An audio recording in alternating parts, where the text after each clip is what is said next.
Swim, bike, run, keeping it real with Garrick, Lowen, Jackson, Laundry, and Nicholas Chase. Plus everyone's favorite host, Lisa Becker-Rice. This is the Real Triathlon Podcast. Training, racing, no filter, all hard.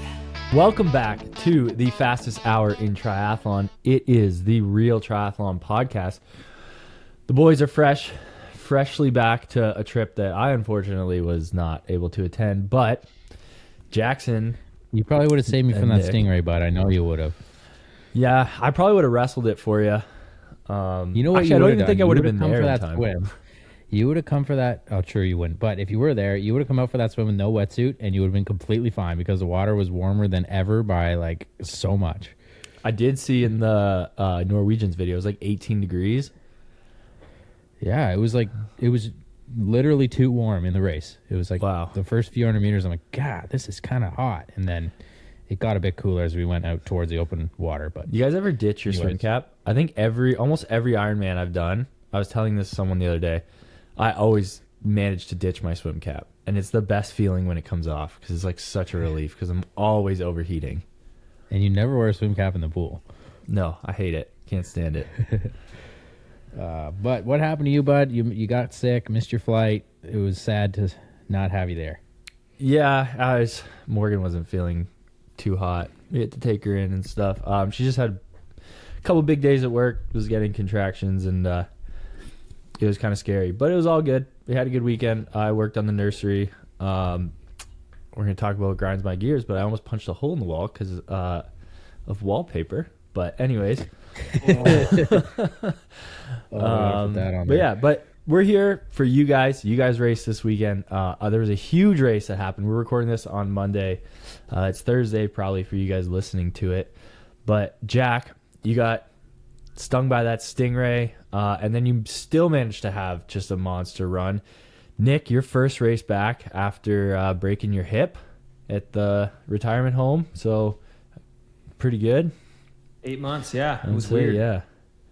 It was good to see you out there, man. Tracking you. It's been a minute.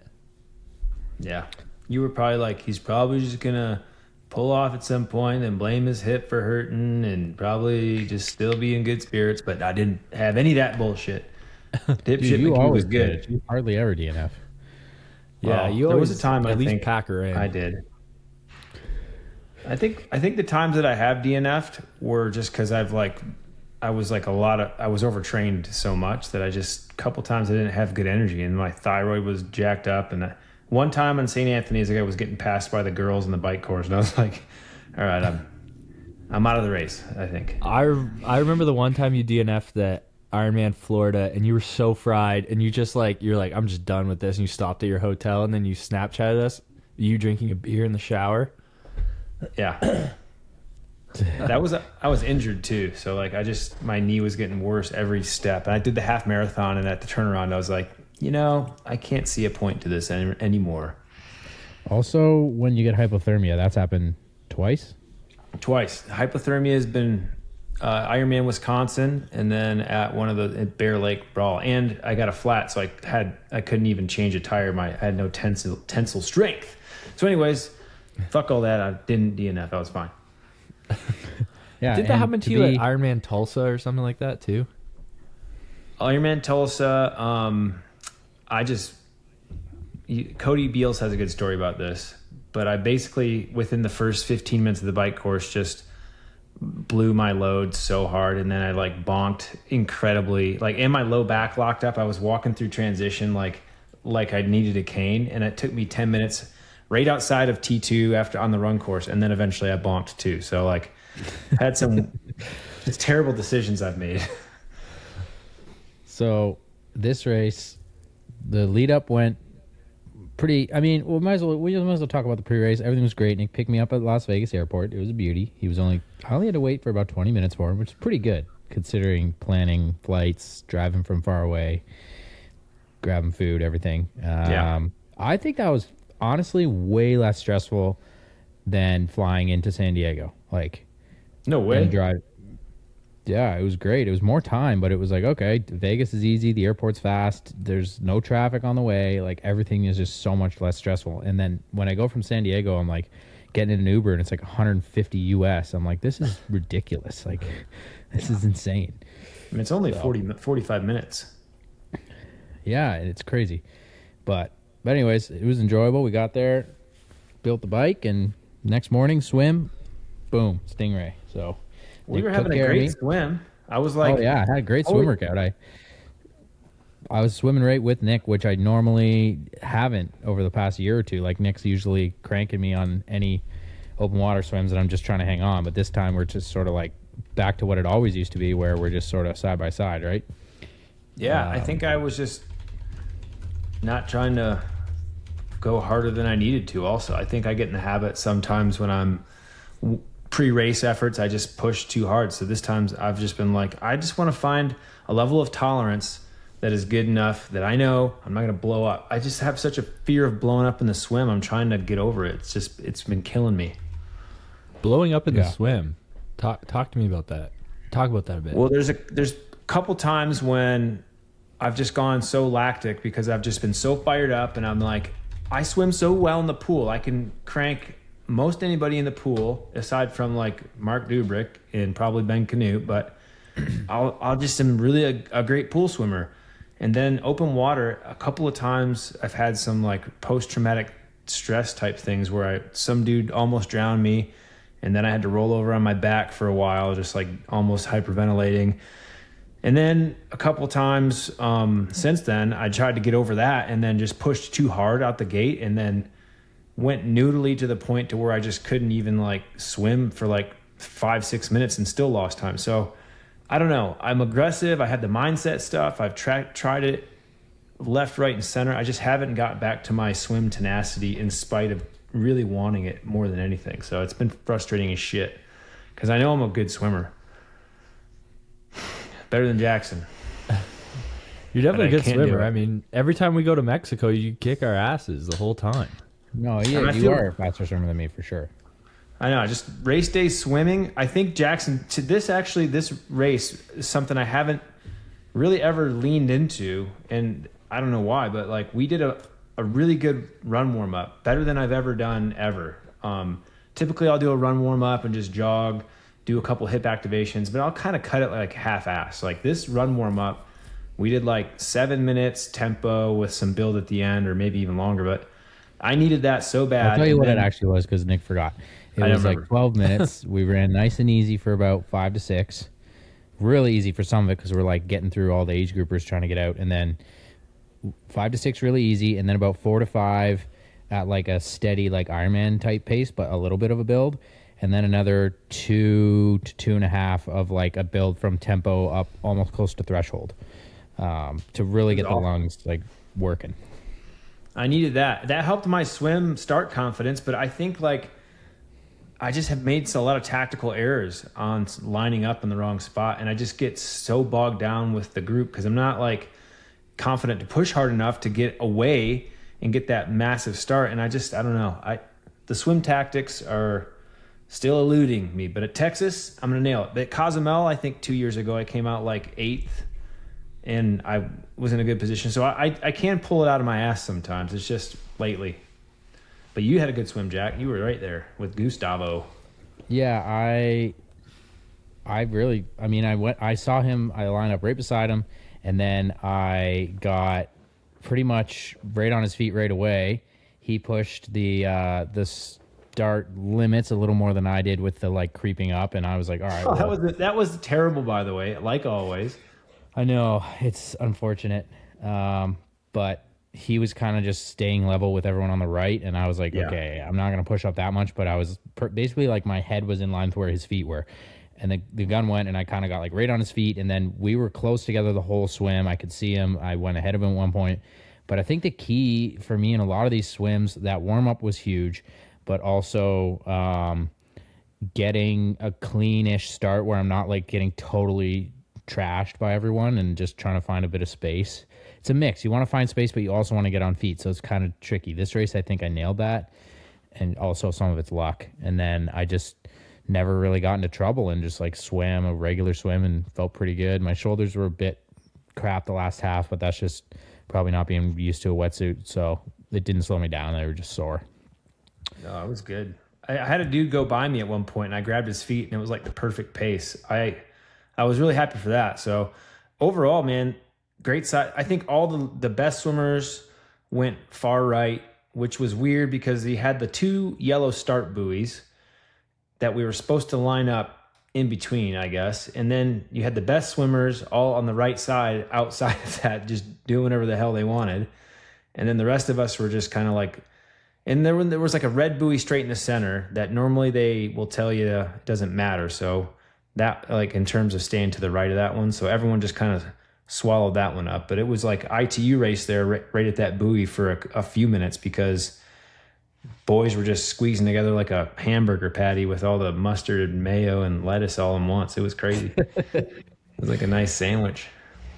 That's a hilarious analogy. Garrick, what was your perception of the swim? Like when it's on the coverage and everyone's starting ahead of the thing and they're way to the right of the freaking buoys, does that like just look so unprofessional? Or like, I feel like there's an easy fix for these in-water starts that they need to just find a way to implement, and I don't exactly know what it is, but it looks a bit stupid. Yeah, I mean, I didn't catch the start of this race, but I think the whole starting procedure in general in Ironman is just not professional. In general, I think it's kind of like everyone's creeping forward, everyone's on whatever side of the buoys. Like, not everyone always gets a spot on the start line. And it can be a little chaotic, and I would like to see them clean that up. But I don't think on the broadcast it looks too bad. But it's just not the same as when you're racing short course and you lined up and you got your spot and you picked your spot and then you had the heartbeat and everything and everything was silent. Fair, and you were right? just like, yeah, and you were just like jacked up. But the reason, so I always get to the start line early because of this reason. Like, I'm always there so early. The one year when we raced in Maine, it was like either you're holding on to the pontoon or you're like treading water, or not a pontoon, but just like a dock, or you're treading water. And I was like, and then there were guys like standing on the ramp that went in that had to like wait and stuff. I was like, this is really bad. But I put my feet up and I pushed off the dock and got away. Yeah. But just the fact that there's no like proper, I don't know, procedure to the start that makes it fair. There's a couple races that do it. I mean, the T100 and all the ITU races, WTCS, those are professional starts. Everyone has a number. It's all random, and I like that for sure. Ironman, you just line up based off of where everyone else is. You make your decisions based off of their decisions, and then some people get better. Some people hold on to a buoy, but I think Roth, they drape a line completely across. They have two boats, and then they have the line. And in the last 10 seconds, they lift the line up over your heads. And at Kona, they have the continual paddle boards. So I think they do 2 races. Yeah, pretty good for long course, non-professional.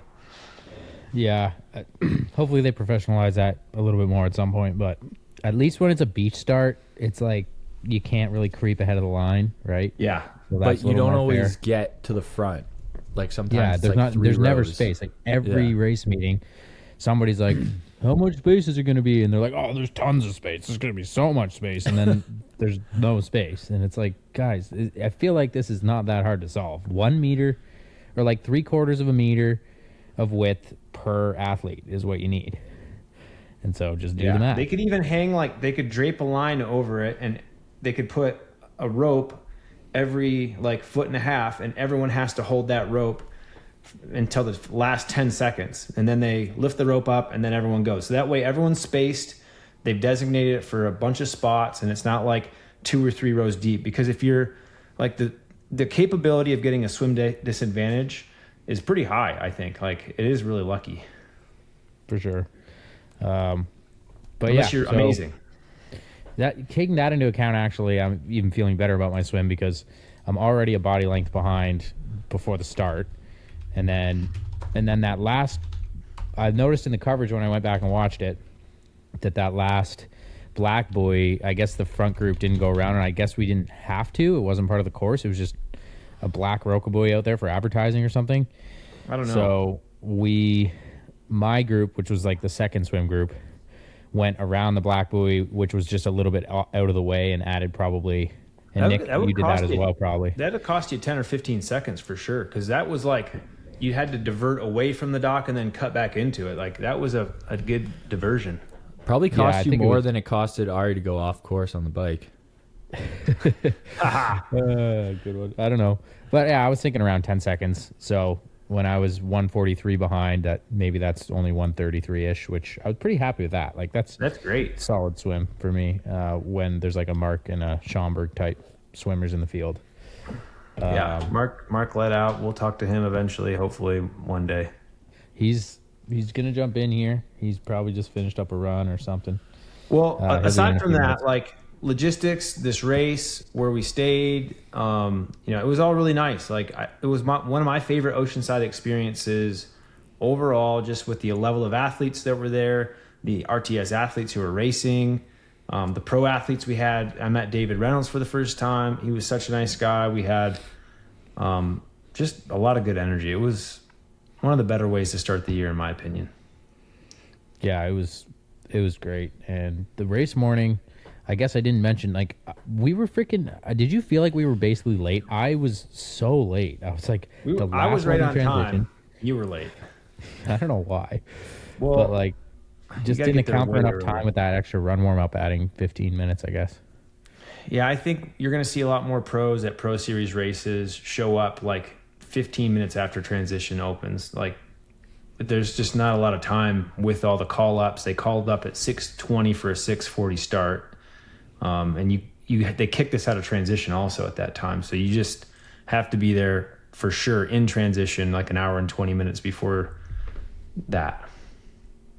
Yeah, that's the next move. But out from the swim, which we'll probably hear about again soon as Marc jumps in, but out onto getting on the bikes. I looked at your T1, Nick, by the way. I think it was pretty slow. Does that sound right? Or was I? Let me check these facts because I had it all open here. It shouldn't have been like, I didn't crush it, but I didn't have any like issues. I basically got to my bike, stripped the wetsuit, turned on my bike computer, had to grab a gel that dropped, and then ran. I mean, it may have cost me an extra 5 or 6 seconds, but. So Schomburg 235 was the fastest. Marc was 248. The front group was all like 240s, 250s, to 3 minutes at the upper end. Mine was 251. So was Gustav's. Nick, yours was good. 259. I must have been thinking of somebody else who had a bad one. So yeah, you were within 8 seconds of mine, which is pretty standard. Yeah, I wasn't faffing around. Oh, and then I think I was comparing to what's his name? Oh yeah, Ari's the one who had a bad transition, 317. I was like, how'd that happen? He's like a fast runner. So anyways, onto the bike. Freaking Sam only swam 17 seconds behind me, and then he had like one of the fastest transitions, so he got on the bike basically like 3 seconds behind me. Where did he start? Do you know where in the water? Like left side? I don't know, actually. I never really talked to him much about the race itself afterwards because I don't think he wanted to talk about it much. He was pretty. We'll get into that. He was a bit miffed, but yeah, I had the same start I always do in Oceanside, where I feel not that great the first like 10K. It just feels like I can't get any momentum because there's so much like turns and rough, crappy roads. Like that section behind the commissaries, just like try not to freaking hit a pothole and die. And I'm usually more cautious on sections like that. So Sam was like kind of gapping me on those. And then when I actually had straight road, I was like crushing it to try to get back up to him. And we were like making up time and passing people who were getting dropped out of the like front group. And I was like, I didn't know if I was going to get into the race because Sam was kind of getting away. Like I was 5 to 10 seconds behind him. And then we get to that first turnaround at like 19K and the front group is just like right there. We just like pretty much had already almost caught them. I was very surprised by that, but. Well, I think we know why, right? Because all of that bullshit you have to do on that course, it's like you get out and then there's two snaky S's, then you go through a hard right turn, And then you go behind that fucked up commissary, which is the absolute worst situation. I don't know why we can't just not go at the front of the commissary where the roads are better. I don't know, but Yeah, that's so weird. Like, they don't need that to be open. Can't they just be like, okay, it's closed till 10 a.m. today or something? I don't know. They probably can't close the grocery store, but either way, it's just the worst. And then you finally get out to the main road, and then there's a bunch of like compression spots, ups and downs, to where I think that 20-meter accordion effect that we're all really trying to get used to puts people a little bit off their toes in terms of pushing that pace really hard off the bat, because you kind of can't if you're in the group. Yeah, I rewatched the footage and saw the splits and stuff, and it looked like it wasn't really that congested early on. Like, there were gaps, and everyone was kind of trying to chase their way into the group, it seemed like, but it's hard to tell. Like, obviously there's not video footage of anybody but the front, so pretty much. So, Garrick, but anyways, I'm happy I made it up there. Yeah, I listened to the whole thing. Like, I watched the whole thing because I took clips out from it to use for my YouTube video. How was the commentary? Were they able to capture some stuff and cool? It was pretty good, I would say. I still think they need someone else to carry the play-by-play announcing, in my opinion. It's just, Crowe and Laura Siddle do a great job, and they're like, they were the two. I thought it was good. I think Will McCloy is a little better as a play-by-play announcer, and they just need someone to carry like the energy, right? Because a lot of these sort of color commentators don't really bring high energy and excitement to it. They bring good knowledge, but that only really goes well when you have the high energy kind of announcer. So that's where I think they're probably trying to find that and trying to find the right person, and then they'll really take off with the broadcast, in my opinion. But they showed some good shots. Like, they still usually just with the front, but like with the men having such a big pack, at certain points the camera would like show one person for a few seconds, move up to the next person, move up, and it just showed like everyone pretty much that was in that group. That's good. And it did that a couple times, so at least it was it probably showed 20 different people almost on the men's. Marc got quite a bit of bike footage. So I thought it seems like they're doing a better job to try to capture more than just like the front 2 or 3 people. What about the women? Who came out of the water there? Was it Victoria Lopez? Yeah, and then Taylor, and she kind of took off into the lead pretty much right away. And then Solveig was 3 minutes down? Something pretty significant. It's remarkable how strong Taylor can ride. It's insane. Yeah. The back half of the run, though, Solveig started to close pretty good. I think she outran her by 2 minutes, 3 minutes, almost 3 minutes. Yeah. Yeah. Yep. That's crazy. So she ran pretty fast. And look who it is. Hey, Marc. A little late. Jack. I'm here. I'm missing my feed hat, though. Oh, no. You got a $10 fine right off the bat. There we go. I'll be matching Jackson on this one. All right, we're here. Here with the boys. Garrick, missed you, bud. I get so much FOMO when all the boys are together. I missed it. I was like, man, that could have been me sharing a scooter with one of you guys, but we could have tripled it up. It was pretty romantic. Yeah. Yeah, me and Gabby really had a connection. She was telling me about those abs and the biceps. Oh, she did act like she got a little startled and grabbed on a few times. I was like, we didn't even hit a bump. We're just going straight. It's on smooth ground. Why are you grabbing? She was pretending just to get a little squeeze. Yeah, she acted like she was in need, and I had to save her. Oh, yeah. Well, Jackson and I are reenacting the Titanic. Yeah, that went so good. Yeah, that was awesome. Marc, we were just talking about some of the front of the race tactics and how you guys, on your good swimmers, aligned yourself up outside the sanctioned buoy start procedure and crept up. Yeah, you tell us about your swim. We went through the swim and we're just getting to the early stages of the bike. So tell us about your swim. How'd that go? Were you like near the front? I can't remember. That's just a little bit. But it's funny, I told myself and I told Gabby and a few others, like, I didn't want to touch the front.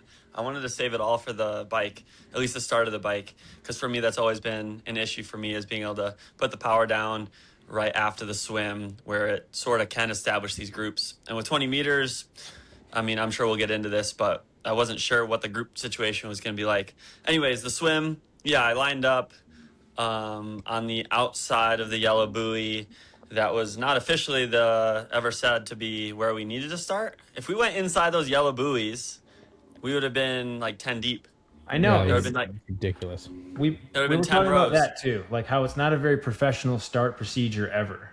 No, in waters are rarely that professional, I would say. It takes quite a good crew of people out in the water to have an in-water start be 100%, I want to say accurate, but yeah, I guess somewhat fair. Because, yeah, you get the people inching forward, especially on the outsides.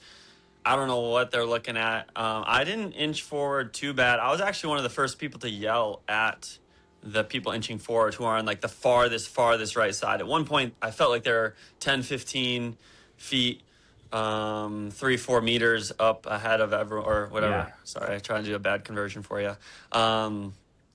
So it was funny. It's in water start. It's super unique for Oceanside. They call everyone out. We get in for the warm up and they leave us out there. So I'm warming up. We get a good warm up, which is awesome. And it wasn't cold this year. It was 10 degrees warmer than last year. So not even wearing any thermal gear. I remember seeing Christian out there and he just yells at me. He's like, "Sharky, there's shark." And that's when I was inside the yellow buoys. And then I moved immediately. I heard him say that actually. Yeah, I was He like seems looking like around. he just doesn't feel stress and is like willing to joke around about anything until like 3 seconds before the race starts. I know, and even during I mean, yeah, he just like calm, just like it's gonna work out sort of mentality, and obviously it pays off. Yeah, side tangent. The Norwegians are just so good for the sport, right? They have the banter, they're not too serious, and they just freaking get shit done. Yeah. But all right, It so helps outside the of the yellow stress when buoy, you're racing every weekend, though. yeah, true. Like, what is another race? Yeah. That you can win easily. He left it though. He made it exciting. Yeah. So Harsh. you just went straight to the front, right? It was you early Yep, on. straight to the front. I was starting next to Apo and then Casper. They're on my right and left. So I actually wasn't too happy with that. Because sometimes when you line up next to good swimmers, you slow each other down. Yeah. You want to actually line up next to like a smaller, slower swimmer like Jackson, Laundry. No, that is. You just take off, and I'm like, all right, I'll get on your feet for like a half a second. So yeah, I just was ready the whole time. We could hear barely the start procedure. We were like all ready to go, and then they said 1:15 left, and we're like, oh shit. So we have like our feet up, getting ready to go, and they said that. So we just sort of stayed like that. Ben was yelling again at the people creeping forward, and it sort of got people back, but it just was never gonna be a straight line. So Ben was next to me too, and I just got out hard. I think I just got a jump on some of them. And then I took probably after like 50 meters, I took like, I don't even know, 2-3 meters to the left because just to get some people off the feet. Like you can shed quite a few people. And when you do that with the arrowhead, it just makes the people behind you kind of run into each other. So you can slow some other people down by not taking a perfectly straight line. Because it was already hard to get, it was going to be hard to get a break anyways, right? In water start, wetsuit, salt water, and the first turn, which is not even a full 90-degree turn, I don't think, was like 500 meters away, right? It was going to be really hard to get any sort of break. And I rewatched the swim, and I mean, there was barely, like even halfway through, right? It was when it took a split, and even then we had like 20 people in that front group, or 25, I think it was more. And let's see, after the first turn, I was like, okay, that's enough. Stick to the game plan. I was like kind of chilling. I was honestly expecting Jonas to come around me really quick. I thought he was just going to push the whole time. And maybe I was just like, had really good feel for the water, and I was actually going kind of fast. But I took a few strokes again to the left, made sure it was obvious, hey, take your turn. And he went around, and then I went right on his feet again. No one else really pulled through. And then, yeah, it was really, really easy on his feet. He's a good, like, there's good feet to follow. Some people are really hard to follow. Like Ben Canute kicks a ton. Aaron Royal kicks a ton. And when someone kicks too much, or like they have a stroke that they just kick a lot, it's just actually harder to stay on their feet because you're just swallow so much water, and you're getting like sort of pushed left and right because of their kick. And then I was like, I kind of do want to like split this group up a little bit. And I felt like I'll take another turn at the front. I didn't think it would last the whole way, but at that second turn at the entrance of the harbor is when I went towards the front again. I was like, if I go around Jonas and put in a little surge, that means there's going to be a little gap there, and then it'll be a trickle down effect where everyone else sort of has to surge, and then you take the turn, and then people will fight around the buoy. So again, just trying to do everything I can to have some sort of split happen there. I don't know if it did anything or not. And then from there, just sort of cruise control. I honestly thought he would come around me again. It was a really pretty easy swim. I just, again, wanted to at least keep the game plan of being ready for the bike. And then no one passed me. And then I got to like 150, 200 meters to go. I was like, all right, F it. Just stay in the lead here. I'm this close. It helps the Marc the Shark brand, and yeah, a little bonus. So yeah, I was happy with this one. Like really happy with it. Nice. All right. And then That's great. we get out onto the T1 and Schomburg just books it. You had a fast transition. Yeah. Everyone in the front group did, the first 10 guys. Yeah, so I was like, it's so funny when it's like who you key off of. It happened in short course too all the time. Like the people in the front coming out of the water in short course sometimes have the fastest, but a lot of times like it's the people like second, third, fourth who are just bridging. Like, yeah, they're in race mode, so they're like bridging up. But Jonas is so freaking fast. Like he passed me after like that. We got out of the water and you run up the boat ramp and then you take the right. He passed me there. And like, I didn't realize that he was trying to get to the inside even before that first turn when we were running. So he's already on me. And then Brock passed me too. So I think I got to my bike third. I had a good transition. I did not leave my race belt on. So I put that on after because I was worried I would tear it off, which I didn't want. I had like taped it, tried to make it a little more aero so it didn't catch the wind or anything. So I was like, I'll just put it on after. Had a good mount, no issues getting in the shoes. Jonas was like already up the road a little bit, which is crazy. And I'd never even tried to catch him because I know how strong he is, and I knew I would just like ruin my race if I tried to go with him. Did you see that dude who cut through the bushes? I saw the video. I didn't see it until Robbie Deckard sent it to me. Did they figure but out Victoria who that was there. Are you allowed to do that? No, I hope he got. I don't know. I don't know what's gonna happen, but yeah, it was 100% cheating. Like they told us where they need to go. Oh, they did, because there's nothing explicitly there that says you can't go through there. Yeah, I think it should be given, right? You can't just cut across the sidewalk or something. I don't know. You ran on the run. So I don't know. Maybe he thought it was like so smart, but it just looked really bad. And it wouldn't really give you any like a 1 second benefit, like maybe 2. I don't know. Like it didn't seem like it was worth it. He passed Vittoria technically, so like he unchicked himself. Unchicked himself. Thank you. Yeah.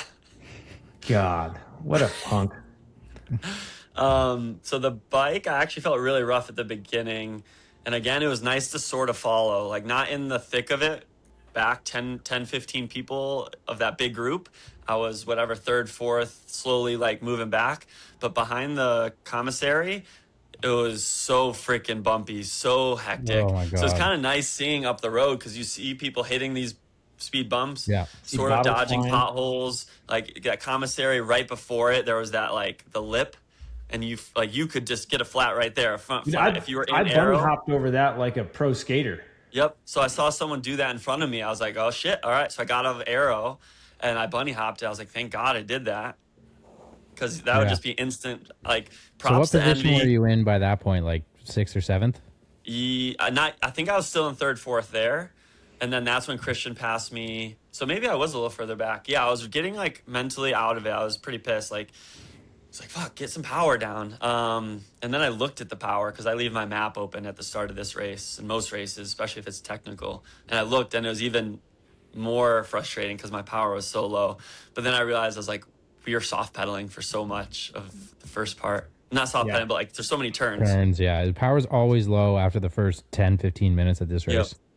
And then I made it to the first U-turn. You were there. I saw you behind still. Reale passed me right after that. But then my legs started feeling good. And I just sort of got my head in the game, and then it was good for me from there, just negotiating these crazy tactics. And then you and me pass each other like 10 times. I mean, yeah, not 10, I feel like it was 5 just times. like, it was just this like merry-go-round of like red, pass, get where you can safely and legally, and then pass again, and like not because it's so uneven. The surface is so uneven.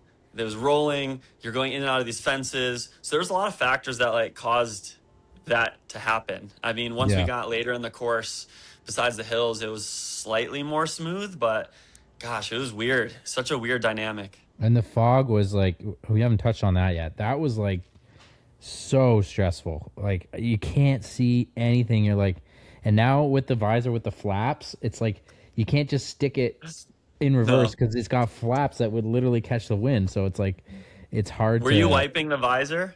I did. I even took it off and wiped it a few times. Oh shit. I was too scared to do that. Just on the uphills. Go get Rain-X and Rain-X your visors. I'm telling you right now, you're not a pro unless you do it. Did it? So you didn't get fogging even in all that? No, fog? I didn't get any fog. It beaded up in tiny particles that eventually would start to run down in like very small streams, but it never once fogged. I never had a visibility issue. Inside and outside? Inside and outside. Just get a microfiber cloth. Because I would rank this as the most unsafe bike course I've ever done. Because I was going down one of the hills at like 45 miles an hour, wiping my visor, and then dodging potholes and rocks and tank tracks and stuff. Now, it does rank up there into one of the worst North American bike courses, not just because of the potholes and the shit, but because of all of these mixed level surfaces with seams everywhere and going through like a double shoulder wide fence at some point. Like there's just a lot of really unique things that are absolutely stupid to keep. And then the no passing zone, like the first one, like it made sense. You go through the fence and then no passing zone with like these weird speed bumps. But if you were in the front of the group or not part of a group, you were going through that 30 seconds faster. I swear. I was talking to Jackson about this because I was at one point going 5 miles an hour. Dude, I saw so many people just negotiating corners, sitting straight up when they had no need to do that too. Like bicyclists or triathletes, bike handling skills are very mismatched in terms of really good to really bad. Like in terms of cornering and balancing, like there's some bad bike handlers. Yeah, I was freaking being so careful because I'm like, just don't get a dang flat. Mark, you were going to say thanks to Envy and Continental for making some good shit. Yeah, no seriously. kidding. And then I saw quite a few bottles out there, and then Christian's broke. Again, like we were talking about, he's just so like calm about it. His tri-rig bottles and his booty booster aero gain thing on the back was like hanging on for dear life. I had to like drop back quicker for him because his one cage is just hanging on by a thread, and he somehow fixed it. But yeah, I want to know the amount of money that people lost out there for these aero bottles with these aero bottles. And aero bars. Fast TT hardware failed somebody again, it sounds like. I don't know if that's actually the same hardware that was issued, but it sounds like Brock's cockpit went to shambles. I mean, you got to make sure your shit is so good, like hitting train tracks on your training rides on purpose or something. Yeah, it's funny you say that because I actually do that because like you never are like, okay, I'm gonna put all my race stuff on, then I'm gonna go to the tracks as fast as I can. Like you baby your stuff so hard, and then in the race you're just like blast it. Like, and then after this race, my stuff was, I mean, whatever. We'll get into the bike later, but like the amount of gel and sport drink and freaking just shambles, my bike looked terrible after this race. It was awful. Still got sport drink and stuff on it. But you taped your gels to the top tube. You went old school. Yeah, you did. I taped it to the to like the BTA mount, so it was like the aero bar. Pretty aero. But the problem was there was like a bolt. There was a bolt coming through that was a little bit longer than it needed to be. So when I pulled the gel out, it just like the bolt just like opened the packet and it just emptied all over my legs. I got like your hands. No, it literally was. I like took my hand and wiped it off my leg and licked like a quarter of it.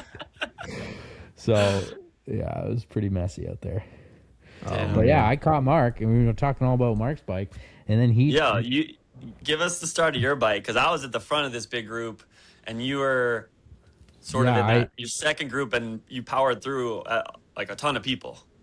Yeah, I mean, I kind of gave a bit of a quick synopsis, but I got onto the bike in like 30th or 28th or something, and it was no like congestion. Like Sam passed me. I basically just tried to keep up with him, close the gap a little bit on like the straightaways, and then any of the technical like bumpy stuff he would pull away a little bit. And then I was kind of like sort of keeping up with him, but he was probably like 10 seconds ahead of me at that turnaround. And then I saw that the group was there, but I was just passing all the stragglers, and honestly, I wasn't thinking that I was going to be catching the lead group. I was like, they said 2 minutes ahead when I got onto the bike. And then when I got to that U-turn, I saw Jonas, and I'm like, okay, he's probably gonna be like 3 minutes ahead. But then I saw the U-turn right there. He was only like a minute 15 or 20 ahead. So I was like, oh, sick. So I saw that too. I was like, dang, okay, I need to freaking change my mindset. Actually, not doing bad, because I was in the thick of it on that first climb. You were still a little bit behind, and I was like, it was a Lopez or what's his face, Stratman, and then Benito Lopez, like back and forth. I had to do an all-out effort because Benito, maybe he didn't mean to do it, but he I went into red, and then so I'm going to pass him. I swung to the left and going to pass him, and then he looks back, sees me, and then gets out of saddle and sprints. It looked like it. And I was like, dude, so I had to sprint so freaking hard to get around him. Yeah. And I barely make it. I'm like throwing my bike like a finish line to get it in front of his. What? Did you, I checked my peak 5-second power was 647 watts. Because I had the same situation. Yeah. 647. Anyway. All right. You talk about your bike again. I'll check. Yeah. So anyway, the only other power things that meant anything were my 20-minute was 351, which was that main chase to catch the front. So that was like probably the most impressive power number I had of the day. But in the end, it was pretty low. Like I was 305 average from mount to dismount line, and 325 normalized though. So it was like pretty variable. That was the highest so you're variability. saying I'm a little more aero, quite a bit more aero on this Ventum. Yeah, probably. Yeah, you definitely are, man. I mean, even my position is like freaking dialed as it could be without going to a wind tunnel. Yeah, let's hear. Well, Marc's looking for his numbers. Nick, you were pretty much solo the whole bike, and it couldn't have been more different. So how did that play out for you? Yeah, I mean, I was just first race back after not racing for a while. I know that this course really punches you in the freaking nuts, like at that first climb, that 11 to 13%er. And so I knew any big surges I did before that were going to be costly. I wanted to save it for the end, just be absolutely steady as possible. So I just kind of kept it around like 300 to 315 as much as I could and held myself accountable.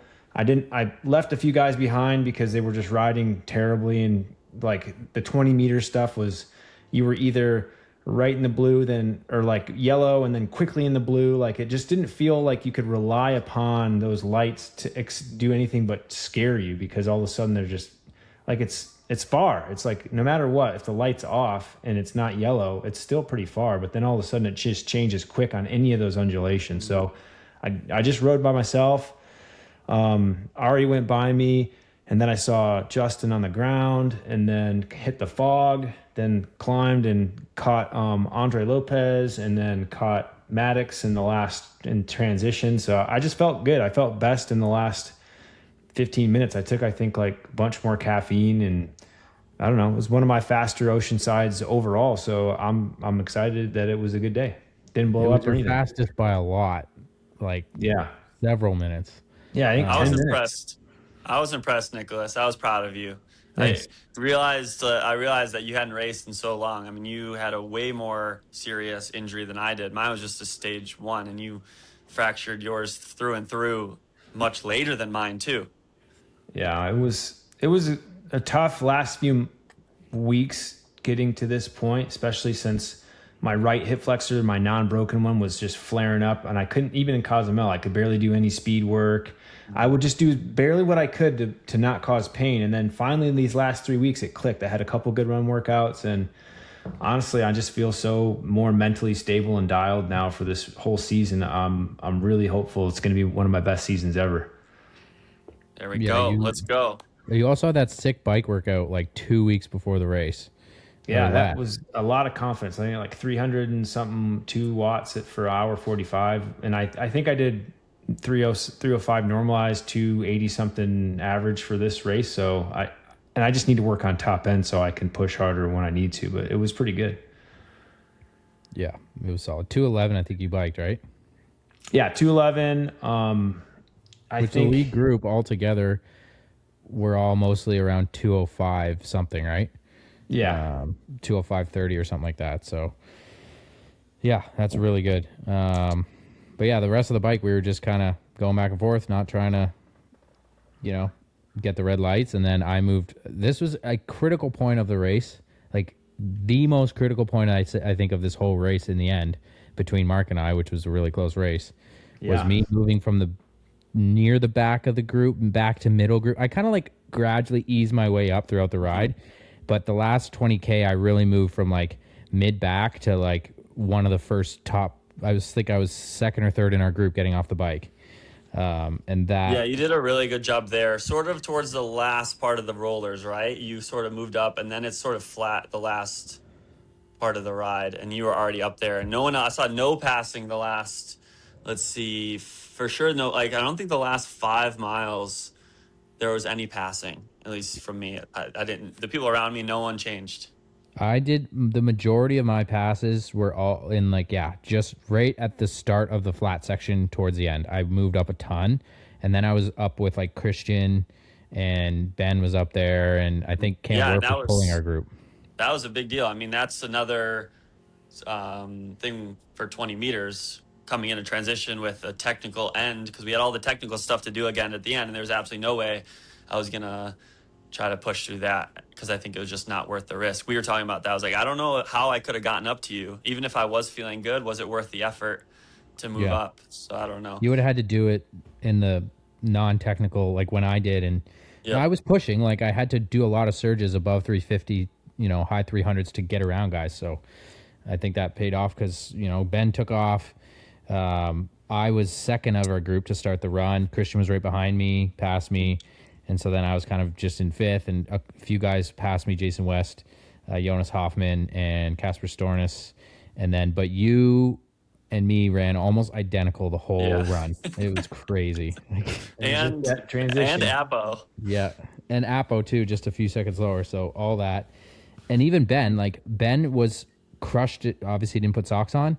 You and Apo ran him by a fair bit, but he beat you just because of the transition and the getting off the bike slightly ahead. So, but yeah, that run was pretty cool because you just knew that you were in you got the feeling that you were that I was having a good day, and a lot of other guys around were having good runs, and it was just a real battle. And, it wasn't I'm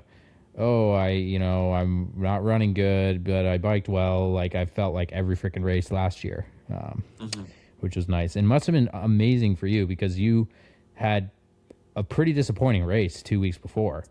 Definitely.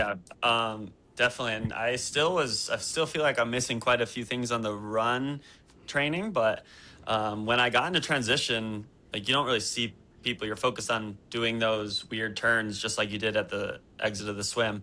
But then I exit transition with Apo, and I'm sweet, okay. But then I rounded the corner the first turn, and then I see this huge group. I'm like, shit, I'm right here. You're in the race, dog.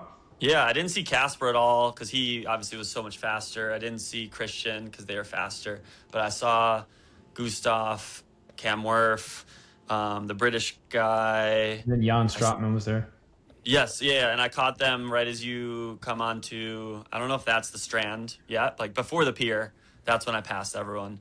Dude, and then that run course is still one of the best fun run courses in North America. And it's it is sneaky hard. Everyone talks about the slants, and those hurt your leg. Up, downhill, man. Down more. Yeah, sorry, up hurts, but down really hurts, especially with the carbons and the high stack. But on the far side of the course, that can freaking break you. So I was pretty nervous, and I knew this is only my second time doing Oceanside, that second part of the course can really those crush you on the second long lap. grades, you'll just lose an extra 2 to 3 seconds per K, and that can just bleed you hard. Yep. So I want to jump into my power profile first, though, before we get too far into the run. Okay, All do right. it. Well, let's get this race Because recap. I have to going. brag. I got the KOM of the climb, on. that first climb. That's savage. Well, sorry, KOM for the year, so that doesn't really count. KOM on the day. Were you just the first to upload though? No. 6 all time. 231. So I'll see. Let's see if I can pull up the segment. KOM is 221. I was 231. But on the day, let's see. This year, It had to be Marc Sam Long. 231. Henry 234. Sam Long 235. Christian 235. RA 238. Jackson 246. 240. Oh yeah, to you. I was getting slotted. I was like having That was a the quadruple softball. pass. That's Yeah. when it was someone, you, and then me passing you. Yeah. How much was watts just did looking that at- take you? I was looking at Strava too, and I had PRs on almost every segment myself. Yeah, Yeah. it was just a fast day. I was 442 watts for 230. Damn. Holy, nasty. that's actually a lot of power. Yeah. Whoa. So my Mac, oh shoot, I just went out. Oh, Garrick, you uploaded Zwift ride today? Yeah, a little ride today. All right, big deal. max power 5-second was 740. Oh my god. That's nasty.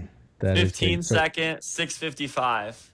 So what was your okay? So what about the I'm curious about like the general sustain because my peak 20-minute was 351, and my total that was while I was chasing you guys, and then my total mount to dismount was 305 with 325 normalized. Wow. My 20 was 349. Okay, it's only 2 watts less. And I think it was from like it's from the the single file spot through the fence through the top of the hill. That's that segment because we all got split apart and then the chase was freaking on because we right. got so split apart coming off of the base onto the like highway overpass, and that's when the fog sort of I feel like hit even more. 30-minute 339, which was it's all the same. It all ended Yeah, that one at section. the climb, yeah. Nice. What about total? Well, the climb at Give 30 me the miles. total. Give There's me the still the other total. one. Oh, sorry. Total. 326 normalized Oh dang. Tell and me about one. 3. Where's the average on Strava? It'll be, it was it'll be 312. weighted or something. Yeah, weighted was 326. That's So you're actually a bit higher normalized. than me, even though I biked 2 minutes faster or whatever. But yeah, Nice. you're still more arrow. Yeah, still a little bit, but we're getting there. Okay, so good ride, and then So run, before you're we trying move on to that run though, you guys kind of alluded to this a bit, but the 20-meter draft zone change, how did you find that it affected your race and the dynamics? Were you kind of surprised by how the dynamics played out, and then lead that into the run and how that affects your run? I was honestly shocked at how it just seemed like impossible. Like the group just wouldn't break up. It didn't matter. I don't know if it was because there was still a big draft, because I felt like the vast majority of the time there was still no draft. I think it was kind of that people were scared to try to make passes, and the people who were at the front, like it was Cam at the front, and he just doesn't really put in surges. He just rides steady. And I think it might have been a bit of a fluke, but it just felt like no way that this group is going to break up. But now looking back, I kind of regret not just like going to the front, because I was so scared that I would have to pass everybody, but gaps would always open up and you could always work your way in and take a break and then pass more. So it was a big learning experience for me, but overall I definitely found the ride easier like as a whole than what I felt like it could have been for me. Obviously I saved energy too. But I was just surprised that Jason stayed with us. I guess he got dropped in the last 20K, but it just seemed, I don't know. I'm interested to hear Marc's opinion, but to me it seemed like it stayed together almost as if it was a 12-meter race.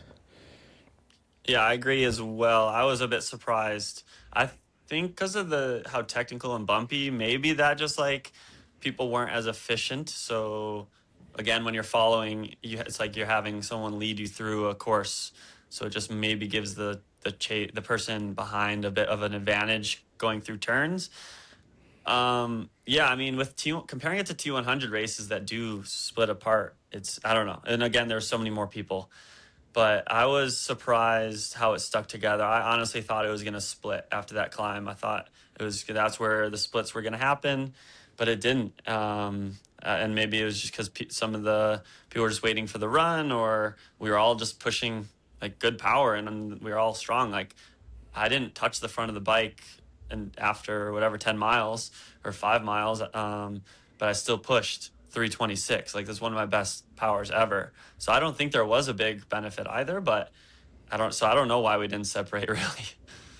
Yeah, I think that is part of it. I think everybody was ready for it and like was just strong. Like, nobody in that group, with the exception of Rudy and Jason, seemed like they were at risk of getting dropped. And Rudy still hung in there. Jason eventually did get dropped, but not that much, and he still had a good day.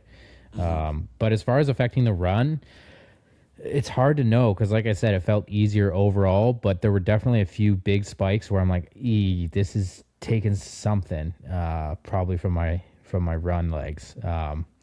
So I don't know. I mean, if I'd just ridden hard the whole way on my own, it probably would have been a slower run for me, but maybe I would have gone a fair bit quicker, and who knows, it might have been a wash. But just look at the upgrade of everybody's ability over these last 6 months of racing, even at Kona last year. Like, everyone is starting to kind of race a little bit more just savagely. Like, they're trusting their body more. They're pushing the boundaries. We've got a lot more technology and assets in testing. Like, athletes are just able to confidently know, no matter what happens, I'm not going to blow up. And the only blow up we really saw was, like, unfortunately, Sam losing that third place. And then looks like Jackson, you even said it multiple times, he lost like a minute 40 in the last like 4 or 5K or even maybe it was 6K. Yeah, I think it was 3.5K. He lost a minute 40 to Casper. And when you see the pass happen, man, it was just like this looked like he had lost all that inertia that he's always maintained. So even, Sam, for that course record 204 bike or 202 bike, he probably spent a little bit too much on that. I wonder if it was that or if it was him surging. I think he pushed, because I think he just wanted it and just knew maybe that to go with Jonas was going to be too hard, but he's just decided I'm going to catch him and just try and just go as long as I can. And that meant 5K from the end, he just totally blew up. Mm-hmm. Yeah. That's my guess. I don't think it was the bike. If it was the bike, I think he would have run not well from the start, but I think he just overpaced the run a little bit. Yeah, I think he was like he does. He wanted to win, and he was willing to send it no matter. And you got to respect how he just no matter what left it out there. Jason sort of did too. Jason West. Yeah, he lost the same amount of time, I guess you could say, to Casper, but just got dropped way earlier on. Like, Casper made up that to Sam and did the same thing to extend the gap to Jason, but Jason absolutely went for it. He posted a story of his pacing, and I didn't actually see. I asked him. I slid into his DMs. I was like, yo, what's that pace? I couldn't tell. It was the Garmin chart he posted on his story. I was like, what pace is that through halfway? It was like 3:11. Dang. It was he didn't answer. No, it's fast. All right, well, good race recaps. We're coming up on an hour. We need to move on. I know you guys have a lot more you can say, but I mean, we're going to have a lot more racing, a lot more to pick apart, and you guys can just go do that shit on the Triathlon Hour, where people actually listen, I guess. Bastards. Okay, wait, listen. no, we got to go 2 minutes. 2 minutes on the run. Marc ran the same. Remember me 1 second. He was the first off the prize money, and he didn't even complain about that. No, Marc, you had a great attitude, man. Yeah, I mean, I was stoked. It was like a full triathlon for me that I'm like solidly proud of, especially the bike, of course, coming off with guys that I would never really come off the bike with. And then with the 20 meters, you had a lot of questions answered. You had a lot of questions answered in the positive, in a positive way. Now, you got to watch out. Sorry, you got to watch out, Jackson. What? I'm going to get more run training in there. Yeah, but then we're going to have a smaller field and it's going to break apart and I'm just going to see you later on the bike. So true. What were your last few Ks? Do you know what the splits are? Yeah. Well, I can look at the. I can look. Oh, at the we can look at the tracker. tracker. Maybe this is gonna take too long. Yeah. Yeah, but so let's we move were, on. You guys can pull that up later. We got to Yeah, keep we this can. show on the Yeah, road. yeah. Move You on to guys what? move on to the next few segments so we can get this show done so people can move on with their lives. All right. Well, I guess that's fair. Mark joined late, so he was fresh, full of energy, and Yeah, I'm we fresh. kicked I'm started fresh. it. All right. Okay, let's, next segment. Mark, you're staying for it. Pass or smash what you see. Is this supposed to be playing? Tell me what you think of me. Look me up and look me down. Make your choice without a sound. Eyes are locked now, don't look away. Heart is That was racing. the wrong drop that played. I apologize. I got to delete Sam that one. Appleton's gotten really good. Yeah, I got to delete that one. That was a full song. The small clip, I always hit the wrong one. I apologize for that. I saw Nick with his hands I in knew his it. face there. But either way, pass or smash. This is the segment where we tell you if we pass it or smash it and provide as much context as we want for Or something. none. Yeah, or none at all. Exactly. So here's one. I think Nick is probably going to smash, but racing 3 weeks out from an Ironman. Yeah, obviously I have to. I, Smash it. by definition, have to say pass because I literally had that option and chose not to do it. So pass. Would you do it, Mark? 100% pass for me. I'm not doing a full this year. If I had a choice, I'd say 4 weeks is the best, but 4 or 5 4 weeks. weeks would be nice. Yeah. I'm not All going right. to taper, though. Yeah. All right. So as triathletes, doing double threshold on the run. Double threshold run. I think those are valuable if you change up threshold, sub-threshold, and interval lengths, like short or longer, harder in the morning, and then shorter and steeper in the evening. I think I'll smash that. I'm going to say pass. Just nobody does it, so it's a pass. Yeah, I think it's too high risk. Maybe if you knew 100% you're not going to get injured, you can do it, but pass for me. Do the second one on the lever. I would smash it if you're replacing the long run with kind of a double threshold day. I think you just go out for a bike instead. Yeah, threshold All right, bike would well- be good. What about double bike days, Mark? Oh, yeah. Smash. Smash. Socks On and pass. T1? How's that work? Pass. Yeah. Socks and T1. Marks and T, what do you mean? It's Taylor Nib does it every race. Well, That's why if I put it's, it in there. If it's not wetsuit legal, yes, because I'll put on aero calves or aero socks. You do put on socks. I'll do it if it's a non-wetsuit. I'll smash it. I do it for an What if Ironman. it's sandy? Doesn't matter. You don't care about the sand. No. Doesn't affect your feet. I've never I'm had. super scared.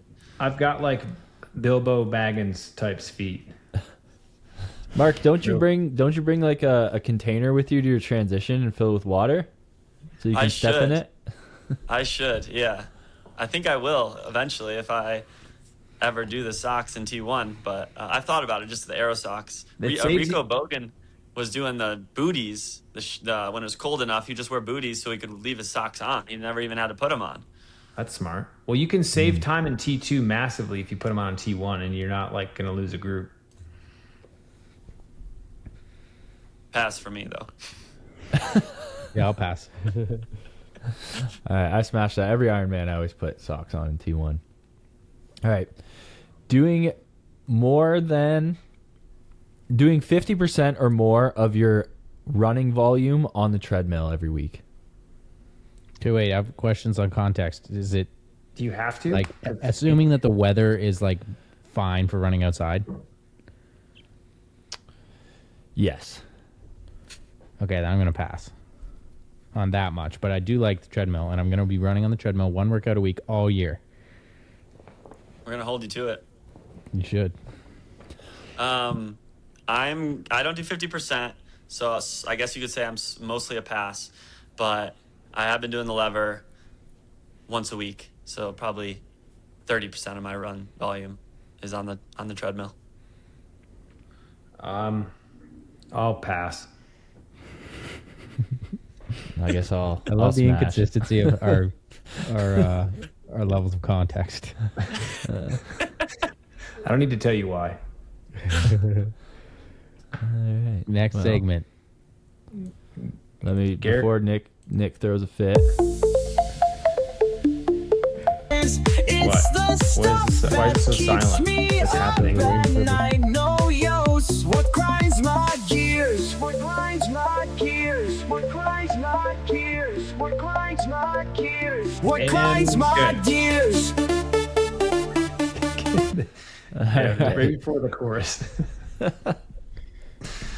Oh my word! All right, Garrick, you What take the grinds lead on my- this one. All right, what grinds my gears? This is the segment where old man Nick tells us what he hates, and then we Yeah, and might you chip guys- in our segments as well. You guys can also say something if you feel like it. This is where the old man yells at clouds.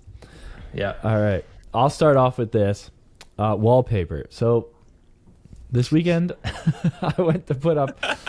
We're working on the nursery, and I went to put up wallpaper in the closet to go make it look like an accent wall. And oh man, I almost punched a hole through the wall. Nothing in the closet straight. I can't get the laser level in there because it's way too tight of a space. And I was upset. Anyways, Nick, the next one is yours, I believe. I don't blame you. Fuck wallpaper. Cell phones. Cell phones have ruined our lives because you can't even drive without having it attached to your hand, your face. It does everything. You cannot get away from it, even if you tried. And take a green arrow, for example. Let's say there's 30 people, it's traffic. Some asshole who's leading the charge is on his phone because it's only downtime for the day. And he waits an extra 10 seconds to look up because no one honks anymore. I don't know why everyone's afraid to honk. It's too passive aggressive. I don't know. To remind them that, I don't know, your car should, if the car detects that the light's green and you haven't gone in 3 seconds, it should absolutely be able to electrocute you. Screw you, cell phones, because you're distracting us too much. Get out of here. Just got mad That at was us. like 3 in 1. I know. Just got mad at us for talking about the race too long and spent a minute on a freaking cell What phone. I don't understand. Was that cell phones, cars that don't detect green lights, or honking? They're all a Or the byproduct. people. They're all a byproduct of cell phone usage. All right, Nick, you take this next one too because this is a you one. Sunscreen next to the pool. How many times have you been swimming and then someone walks up to your lane and they're like, I'm going to put some sunscreen on. And then the overspray just 0 gets times right. ever. Oh, yeah, because you're indoors. Mark, this happens to you in Tucson probably, Mark. That would be so weird if that happened to me in my No, pool. no one puts sunscreen on. I'm the only one. Yeah, but you probably don't put it on right next to the pool where everyone's enjoying their sunscreen-free water. Dude, it's a weird dynamic at this pool. It's still lane reservations. We got a bunch of snowbirds. We That's got cool, some man. people that they're either they're all Karens or the nicest old people ever. Yeah. Oh man, it's a bad out there. No issues with sunscreen. Sorry. But Well, there's if you're- nothing worse than someone gets in the pool with fresh sunscreen and you can smell it and it gets. Oh, I hate that. It's oil. It sits on the water. Perfume That's does awful. the same thing. All right. Thanks for having my back, Garrick. Fuck you. Next other one. two. Wait, so you made these? We don't just get to complain right now? You can, have- yeah, No, you can if complain. have Go one. ahead. Okay. Freaking no screen windows. How about that? Screens on your windows. If this is in Europe. I have a few I can just complain. No garbage disposals in Europe. No screens, and there's no AC. They have to have a screen window. Like you're gonna have bugs or whatnot coming into your room. Well, it's Yeah. because they have those I cool agree. windows that you can crack them at one setting or you can open them Yeah, all they the have way these at the fancy other windows. You don't know if it's gonna swing open at you or fall out. setting. All right.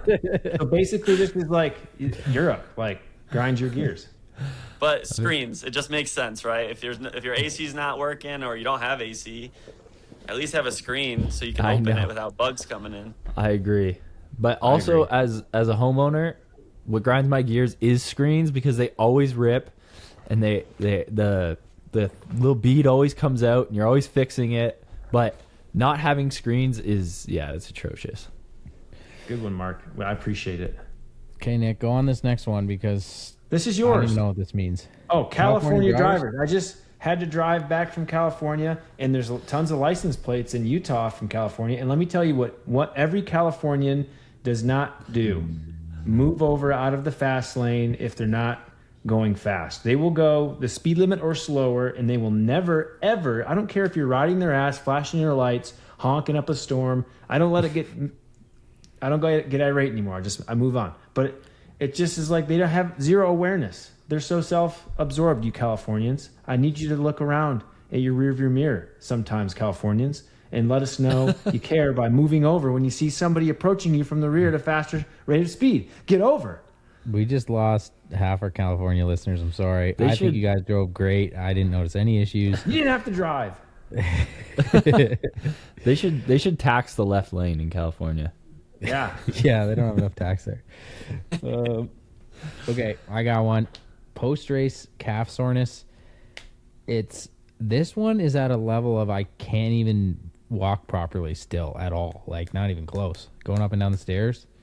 But I also kind of love it because that means you actually had a good run. You don't get calf soreness if you didn't have a good run. So, Could you blame carbon shoes for that? I don't think so. I think carbons help with calf soreness. Typically. I don't know. Pass. Or sorry, no, smash. I'm a smash on that one. Well, this is Okay. this is just an agree or disagree.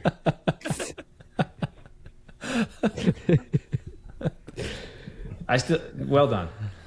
I also can't walk. And I pushed like 130 watts on my 1 hour ride right before this podcast. Yeah, me too. I did 95. Oh my 95 God. watts. Yeah, it was awesome. Nice. Hey, at least we're all taking recovery. And recovery yes, seriously. yesterday I took the Ventum e-bike out and I rode that bastard around on full boost mode. Remember when Jackson took that out and then just was riding it on a flat tire? Yeah. Nick also doesn't like shoes in the house because then when he walks around barefoot, his feet get dirty. No shoes in the house. No shoes in the house. It doesn't make sense. Yeah, I agree with This that is such one an for the most American part. thing.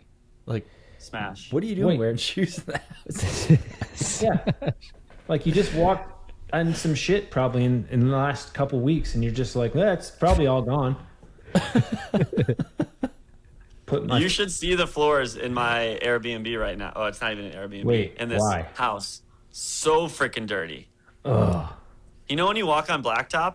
If you Yeah. ever walk barefoot on blacktop? Nick wouldn't be able to That's live pretty there. much what it's like walking inside. But nobody's taking the charge to clean it. They're not like, No, hey guys, Gabby does. Gabby does. pay that woman extra. I know. I am. Last this one, was- Nick. Last one is Coverage. because of Ironman 70.3 Oceanside. You know that last stretch of road when you're coming into town and there's manhole covers that are sunken in like 2 to 3 inches and they're all inconsistent and some of them are like 2 feet this way, some of them are 3 feet that way. They're not in like any pattern, and you think they're not going to do a lot of damage, but they do. And especially as someone who drives a car that's lower to the ground, I have to swerve around all these manhole covers because they're inconsistent. Why do we sink? Why they? It's like being on a racetrack. Like you want to test out the handling and stuff. I don't know. It's dumb. Manhole covers need to be like flush with the pavement. Do your job, road workers. Do a better job. Is your car out of the workshop? Yeah, they had to put a custom. I like molded my foot to the gas pedal, and then they made it out of clay and then filled it with metal. So now I got a custom imprint foot pedal. I thought the AC was broken. And it said, They really Mark. upsold them. "No, the AC's been working great since last year, man. It's great." Brought it in for the AC, but they gave me a custom throttle. Yeah, that's what they do. They take care of you. And I got a button now that's the overtake button. When you overtake somebody in the highway, you push this button and it throws out $100 bills, and it's like confetti. Sounds like something you'd spend your money on.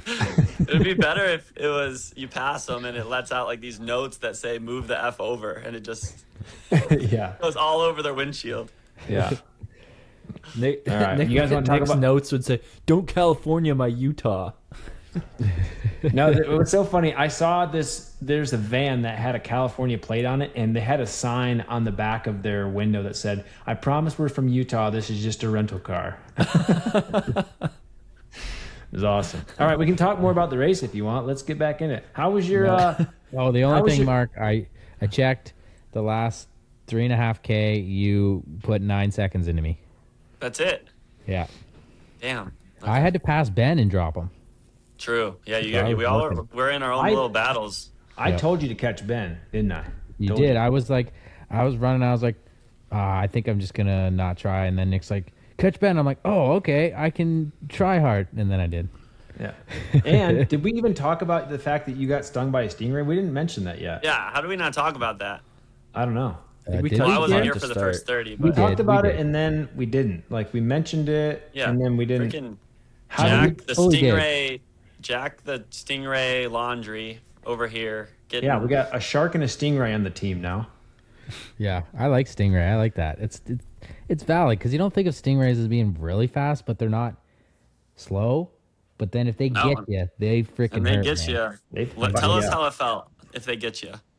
It feels like getting stabbed with like a knife at first, which isn't that. Have you been painful. stabbed by a But knife then- before?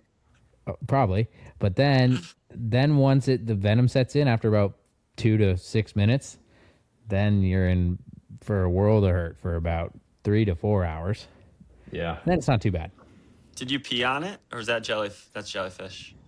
That's jellyfish. Someone, I don't think pee does anything for it because the toxin is like in there, and then the only way to get the toxin to release is to burn it with hot water because then it'll absorb better into your tissues and your body can process it, thins it out. It's like a thicker oil. It's So it like doesn't sting anymore. It burns. it's like the when you- stingray jizzed toxins into his foot, and you have to break up the jizz by getting it real hot, and it just particulates it. It's just gonna end up all right. So, anyways, yeah, the foot it wasn't an issue other than I couldn't run for the 3 days before the race, which is probably It was a why good you thing. ran me by Dude, 1 that would second. derail a ton of people. Yeah, I probably would, to be honest. Like, Props to I you, just have honestly. had Like, that enough would of these ruin a lot of things. people's season. I've had enough to know that I can All right, still. that sounded really bad. Sorry, that sounded really bad. Well, here's the thing: it can, if it gets infected, you can be totally messed up. Yeah, you Yes, had okay. you I had said one that, good and I thing thought about going for Nicole, you. and I didn't mean it, Nicole. I'm just saying, like, a lot of people mentally would, like, not have a good race after that. The only thing that saved Jackson from having a no race scenario was that the fact that it was a tiny incision and it was no barb left behind. So Nicole, I think, had a barb that got infected and then it got Yep. reinfected. In So her, and it went in her Achilles. yeah, as well, and so different spot. Jackson's was like in the fatty part of his foot, right behind the pinky, and it was just so small and clean that it just sealed itself up, and they didn't have to reopen it to take any barb out. So it just was like a really painful yet good thing to happen if you're going to get stung by a stingray. Yeah, I Crazy. got We the have best 3 people on scenario. our team who gotten stung by a stingray. Who's the third? This guy. Oh shit! So you know the Oh pain. yeah, because you were a kid and you were petting it. You deserved it. Yeah, I deserved it. Probably tried to finger it. I was petting it. Yeah, my brother was petting it before me, and then I dove down, not knowing he had already pissed it off, because we were allowed to. Like, we were in a stingray sanctuary. Like, we were allowed to pet some of them, not the one we were. And then, yeah, next thing I know, clot of blood around my hand, and it was just like excruciating pain as I'm swimming back up to the surface. Garrick, have you been stung by anything outside of love for your wife? I think I've been stung by a bee twice. And that's about it. I got stung So, in the temple. More painful, but it's fine. Yeah. All right, well, we should wrap this up. Next race is going to be Ironman Texas. Jackson's going to go to Ironman 70.3 Chattanooga. Marc's going to Gulf Coast. Eric's go. doing Whoa. St. Anthony's. Oh, St. fucking Anthony's is in 2 weeks. 3 weeks, I think. It's the same It's the weekend same as day Texas. as Texas, right? Yeah, same. Oh, well, Nice. we're going to... Jackson, we're beginning. Wait, Nick, are you doing Texas? Yeah, that's why we did the racing 3 weeks out from our Ironman. Oh, thing. yeah, because you smashed that. I smashed it by proxy. So we have total opposites. You guys are going up by double. I'm going, well, not quite double, You're but quartering yourself. yeah. Yep. Are we? So Mark's gonna avoid me at Gulf Coast. I'm going to Chatty, and then we'll see each other somewhere. Are you going to? Everyone better be at Boise, or I'm gonna you're fired. I actually think. Oh, Okay, wait. shit. Real quick topic. I think I'm actually gonna maybe try to do Boise after Lake Placid, and here's why. Because Pro Series points, even if I just come in like 8 or 10 minutes back and just sort of like get through it, it's still a lot of points. And then the series, like if I do 5 races with 3 halves and 2 fulls, then it's actually, I still could like possibly even still be top 10 based off last year's rankings, but more likely like 11th to 15th range, which is pretty That's decent. 8K, right? Yeah, 8K so I'm like, for The Boise would be the difference between potentially the 8K versus like 5,500, which then means like, okay, if I just go do it, it's possibly worth it. So it's a consideration. I'm doing That might be Roth crazy. and Boise. Huh? I'm doing Roth and Boise. July. Are they 6 5th. days apart? July 5th. When's Placid? Placid's like July 21st, and Boise's like the 27th or something. Bad idea. Is that 3 We'll weeks? see. 2 weeks. It's 6 days apart. I keep saying it. Okay, I can't comprehend time at the moment. Yeah. But I think that's a bad idea. You'll be Hey, fine. we'll see. When you do the 70.3 after the Ironman, the worst part is just the run. Once you get to the run, I you're know. like, oh, frick. You Garrick feel like knows a this. brick. Yeah, I don't know. Yeah. We'll see. Anyways, Mark, thanks for coming on today, buddy. yeah, Appreciate your great support. race. Nice battle Thanks with for you, doing- bud. Especially thanks nice for that I doing all beat you, the but work. I'm glad it went well. You're our head to head. We're still rivals on PTO. But You got him Yeah. by one now. He's Yeah, but got me that- by one. That doesn't include St. Anthony's. If you include St. Anthony's, I think we're 8-8. There we go. You're right. Okay.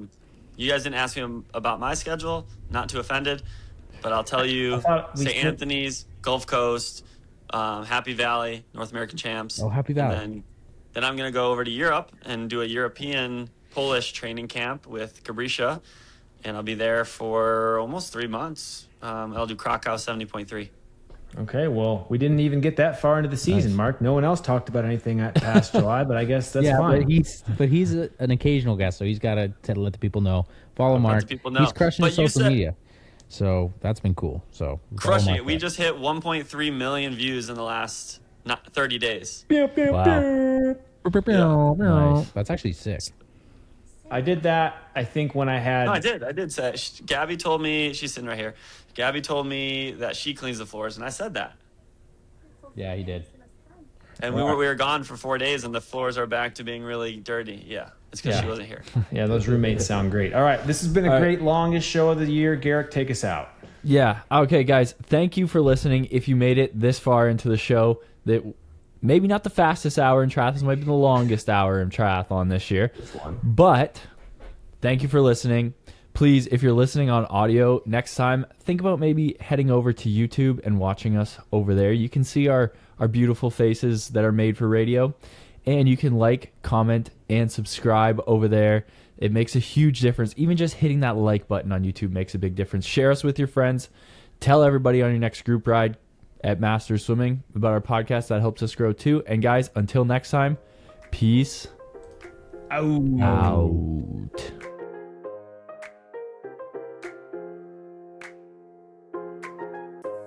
I got ish to do. Flying through the sky in my parachute. Dancing on the couch like I'm Tommy Cruise on a one-man mission trying to see.